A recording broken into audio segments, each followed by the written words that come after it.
EP Jayarajan LDF convener സ്ഥാനം ഒഴിഞ്ഞതിനു ശേഷം ആദ്യമായി ഡൽഹി കേരള ഹൗസിൽ മുഖ്യമന്ത്രി കാണുന്നു. അദ്ദേഹം കേരള ഹൗസിലെത്തുന്ന ദൃശ്യങ്ങളാണ് പ്രേക്ഷകർ ഇപ്പോൾ കാണുന്നത്. ഡൽഹിയിലെ കേരള ഹൗസിൽ മുഖ്യമന്ത്രി പിണറായി വിജയനോട് അദ്ദേഹത്തിൻ്റെ മുറിയിൽ ഇപ്പോൾ ചർച്ച നടക്കുന്നുവെന്ന് ബൽറാം നെടുങ്കാടി റിപ്പോർട്ട് ചെയ്യുന്നു. ബൽറാം വിശദാംശങ്ങളുമായി ചേരുകയാണ്. ബൽറാം ടെലിഫോണിലാണ്. Good morning Balram. ഒരുപക്ഷേ EP-ക്ക് ഒരുപാട് പരാതികളുണ്ട്. EP ഒറ്റപ്പെടുത്തി, EP-യുടെ കാര്യങ്ങൾ കേട്ടില്ല. മുഖ്യമന്ത്രിയുടെ ഈ പരിഭവങ്ങളെല്ലാം അദ്ദേഹം പങ്കുവയ്ക്കുമെന്നാണ് നമുക്ക് മനസ്സിലാകുന്നത്. എഫ്എൻ ഏറെ രാഷ്ട്രീയ പ്രാധാന്യമുള്ള ഒരു കൂടിക്കാഴ്ചയാണ് ഇപ്പോൾ ഡൽഹി കേരള ഹൗസിലെ മുഖ്യമന്ത്രിയുടെ മുറിയിൽ വെച്ച് നടക്കുന്നത്. കഴിഞ്ഞ ദിവസം സീതാറാം യെച്ചൂരിയുടെ മൃതശരീരം കണ്ട് അന്തിമോപചാരം അർപ്പിക്കാനായാണ് ഇരുവരും ഡൽഹിയിൽ എത്തിയത്. ആദ്യം EP ജയരാജൻ എത്തിയിരുന്നു. ഇന്നലെ പുലർച്ചെ 4 മണിയോടുകൂടി തന്നെ EP ജയരാജൻ ഇവിടെ എത്തിച്ചേർന്നിരുന്നു. തുടർന്ന് ആണ് മുഖ്യമന്ത്രി എത്തിയത്.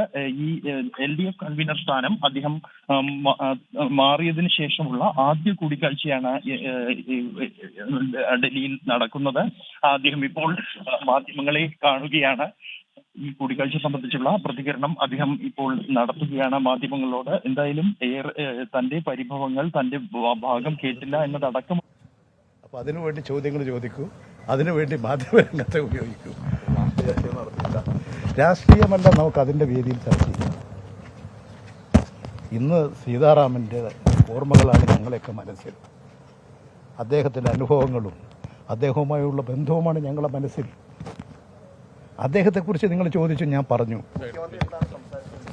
ഞാൻ എന്നോട് സംസാരിച്ച എല്ലാ കാര്യം വന്ന് നിങ്ങളോട് പറയൂ. ഞാൻ അത്ര ചെറുതായി പോയിന്നാ നിങ്ങൾ ധരിക്കുന്നത്. എന്തല്ലേ അത് ഞാൻ മുഖ്യമന്ത്രിനെ സാധാരണ കാണാൻ ഞാൻ കഴിഞ്ഞ ദിവസം കണ്ടിരുന്നല്ലോ. ഞാൻ ആരെയും കാണാത്തത്. നിങ്ങളിത് ഈ തെറ്റായി വ്യാഖ്യാനിക്കാതിരിക്കൂ. ശരിയായ നിലയിൽ നിരീക്ഷിക്കൂ, അഭിപ്രായങ്ങൾ പ്രകടിപ്പിക്കൂ. അതാണ് ഇന്നത്തെ കാലഘട്ടത്തിൽ ചെയ്യേണ്ടത്. നശീകരണ വാസനകളും നശീകരണ ചിന്തകളും ഇല്ലാതെ ഒരു ക്രിയേറ്റീവായി നിർമ്മാണോൽ താല്പര്യത്തോടു കൂടിയിട്ടുള്ള വാർത്തകളും പ്രചരണങ്ങളും സംഘടിപ്പിക്കൂ. അല്ല അല്ലല്ല അതൊന്നുമല്ല. എന്താ, ഞാൻ കാണാറുണ്ട്, ഞാൻ അദ്ദേഹമായിട്ട് സംസാരിക്കാറുണ്ട്. എനിക്ക് സമയം തിരുവനന്തപുരത്ത് വരുന്ന സമയം കിട്ടുമെങ്കിൽ അദ്ദേഹത്തിൻ്റെ വീട്ടിൽ പോകാറുണ്ട്. ഇവിടെ ഞാനുള്ളപ്പോൾ ഇന്നല്ല, ഞാനിവിടെ ഇവിടെ ഡൽഹിയിലുണ്ടെങ്കിൽ CM ഇവിടെ വരുന്നുണ്ടെങ്കിൽ ഞാൻ CM-നെ കണ്ടിട്ടേ പോകാറുള്ളൂ. ഇന്നലെ തന്നെ ഞാനിവിടെ വരാൻ അപ്പോഴേക്കും അദ്ദേഹം ഇവിടുന്ന് സീതാറാമൻ്റെ വീട്ടിലേക്ക് പുറപ്പെട്ടിരുന്നു. ഞാൻ അവിടെ നിന്ന് ഇങ്ങോട്ട് വരുന്നതാണ്. നിങ്ങൾ കാണേണ്ട ഒരു കാര്യം, ഞങ്ങളൊരു പാർട്ടി കുടുംബത്തിലെ അംഗങ്ങളാണ്. ഞങ്ങളെല്ലാം തമ്മിൽ വലിയ സ്നേഹവും ബഹുമാനവും ഉള്ളവരാണ്. ആദരവുണ്ട്. നിങ്ങൾ തെറ്റായി ധരിച്ച് വാർത്തകൾ നടത്തുന്നതുകൊണ്ടാണ് നിങ്ങൾക്ക് സംശയം തീരാത്തത്. നിങ്ങൾ നേരെ ചിന്തിക്കാൻ തുടങ്ങിയാൽ എല്ലാ സംശയങ്ങളും തീരും.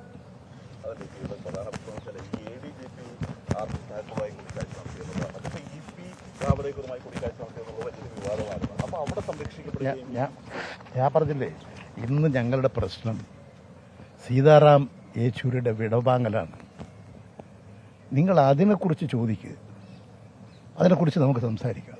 പാർട്ടിയുമായി ബന്ധപ്പെട്ട കാര്യങ്ങളാണ്. ബാക്കി രാഷ്ട്രീയ കാര്യങ്ങളെല്ലാം നിങ്ങൾക്ക് സംസാരിക്കണമെന്നുണ്ടെങ്കിൽ വേദി ഒരുക്കുക. നിങ്ങളെല്ലാം ഞാൻ വിളിക്കാം.